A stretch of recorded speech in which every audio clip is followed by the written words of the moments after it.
যে প্রশ্ন সেটি লিখেছেন হাসান বিশ্বাস। আপনি লিখেছেন, মেডিকেল রিপ্রেজেন্টেটিভ পদের কাজ হলো ডক্টরকে প্রোডাক্ট সম্পর্কে অবগত করা, ফার্মেসি থেকে অর্ডার সংগ্রহ করা, এর পাশাপাশি কোম্পানি থেকে ডক্টরদের কাছে গিফট পৌঁছে দেওয়া।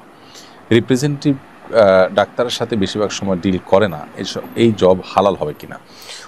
উত্তর হলো, মৌলিকভাবে তো এই রিপ্রেজেন্টেটিভ হওয়া কোনো হারাম কাজ নয়, কিন্তু ওষুধ কোম্পানি থেকে ডাক্তারদের জন্য তথাকথিত গিফট হিসাবে যে উৎকোচ দেওয়া হয়, গিফট নামে যে উৎকোচ দেওয়া হয়, সেটি কিন্তু দেওয়া জায়েজ নয়। অতএব আপনি সেটি আদান প্রদানের কাজে যেন আপনাকে লিপ্ত হতে না হয়, সেই বিষয়টিকে আপনি অ্যাভয়েড করার চেষ্টা করে যদি এই জব করতে পারেন, মৌলিকভাবে এটা কোনো নাজায়েজ জব নয়। কিন্তু যদি উৎকোচ দেয়া নেওয়ার কাজটা আপনাকে করতে হয়, তাহলে সেই কাজটি অবশ্যই নাজায়েজ হবে এবং যার কারণে এই জবটি আপনার জন্য নাজায়েজ হতে পারে। কিন্তু ওইটিকে, অর্থাৎ সেই গুনাহের বিষয়টিকে এড়িয়ে যদি আপনি মৌলিকভাবে এখানে জব করতে পারেন, সেটা অবশ্যই জায়েজ আছে।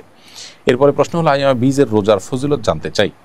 আইয়ামে বীজ বলা হয় চাঁদের 13, 14 এবং 15 তারিখের এই দিনগুলোকে। এই দিনগুলোতে প্রত্যেক মাসের এই দিনগুলোতে রোজা রাখা সুন্নাত। নবী করিম সাল্লাল্লাহু আলাইহি ওয়াসাল্লাম বেশ গুরুত্বের সাথে এই দিনগুলো রোজা রাখতেন এবং সাহাবায়ে কেরামকে, আবু হুরায়রা রাদিয়াল্লাহু তাআলা আনহুকে, আবু যর গিফারি রাদিয়াল্লাহু তাআলা আনহুকে, বিভিন্ন সাহাবীকে তিনি ওসিয়ত করেছেন রীতিমতো এই দিনগুলোতে রোজা রাখার ব্যাপারে। সহিহ বুখারীতে একটা হাদিস রয়েছে, আব্দুল্লাহ ইবনে আমর ইবনে আস রাদিয়াল্লাহু তাআলা আনহু থেকে বর্ণিত হয়েছে। নবী সাল্লাল্লাহু আলাইহি ওয়াসাল্লাম ইরশাদ করেছেন যে প্রত্যেক মাসে 3টা রোজা তোমার প্রত্যেক এর কারণে তুমি যে সওয়াব পাবে, এর কারণে আল্লাহ তাআলা তোমাকে প্রত্যেক সওয়াবকে 10 গুণ বাড়িয়ে দিবেন এবং এই দিনগুলো রোজা রাখা আর সারা বছর রোজা রাখা সমান।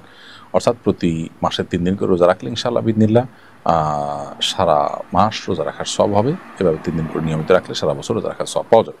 তিরমিজিতে আবু যর গিফারি রাদিয়াল্লাহু তাআলা বর্ণিত হাদিসে আমরা জানি, নবী সাল্লাল্লাহু আলাইহি ওয়াসাল্লাম ইরশাদ করেছেন, ইয়া আবু যর ইযা সুমতা মিন আশ-শাহরি সালাসা আইয়াম ফাসুম সালাসা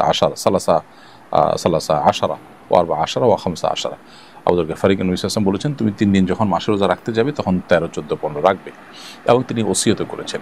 এজন্য এই দিনগুলোতে রোজা রাখা জরুরি। এছাড়া রুকিয়া বিশেষজ্ঞগণ তারা বলেন যে সেহের, ব্ল্যাক ম্যাজিক আজকাল ঘরে ঘরে মানুষ এটা দ্বারা আক্রান্ত, এটা থেকে আত্মরক্ষার জন্য আইয়ামে বীজ রোজার বিশেষ উপকারিতা রয়েছে, এর বিশেষ সুফল আছে। এই জন্য চাঁদের 13, 14, 15 এই দিনগুলোতে আমাদের রোজা রাখতে সচেষ্ট হওয়া উচিত। স্বাস্থ্যের জন্য এটা ভালো মাঝে মধ্যে রোজা রাখাটা। অতএব সেই দিক থেকে আইয়ামে বীজ রোজা রাখার অভ্যাস আমাদের করতে হবে।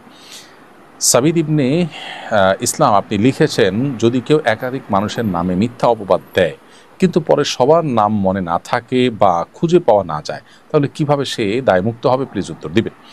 ভাই সাবিদ, আপনার প্রশ্ন উত্তর হলো যে সে সাধারণ এবং স্বাভাবিকভাবে আল্লাহর কাছে তওবা ইস্তেগফার করবে এবং সে তওবা ইস্তেগফারের শর্ত পূরণ করে, অর্থাৎ নিজের কৃতকর্মের জন্য লজ্জিত হবে, অনুতপ্ত হবে এবং ভবিষ্যতে না করার পরে সংকল্প করবে, গুনাহ থেকে সরে আসবে এবং আল্লাহ তাআলার কাছে ক্ষমা প্রার্থনা করবে। এই শর্তগুলো পূরণ করে সেই তওবা করলে আশা করা যায় আল্লাহ তাআলা সেটা কবুল করবেন।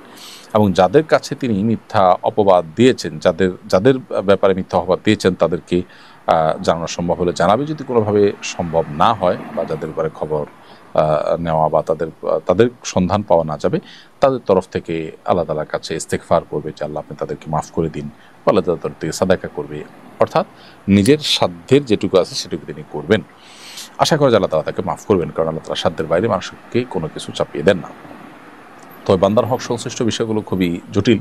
এই জন্য নবী সাল্লাল্লাহু আলাইহি ওয়াসাল্লাম বলেছেন যে কিয়ামত আসার আগেই কারো যদি কোনো হক থাকে সেটা আদায় করে ফেলার জন্য, কোনো কারণে কারোর ব্যাপারে এরকম কোনো অন্যায় হয়ে থাকলে বিলম্ব না করে দ্রুততার সাথে সেটি মিটমাট করে নেওয়া উচিত।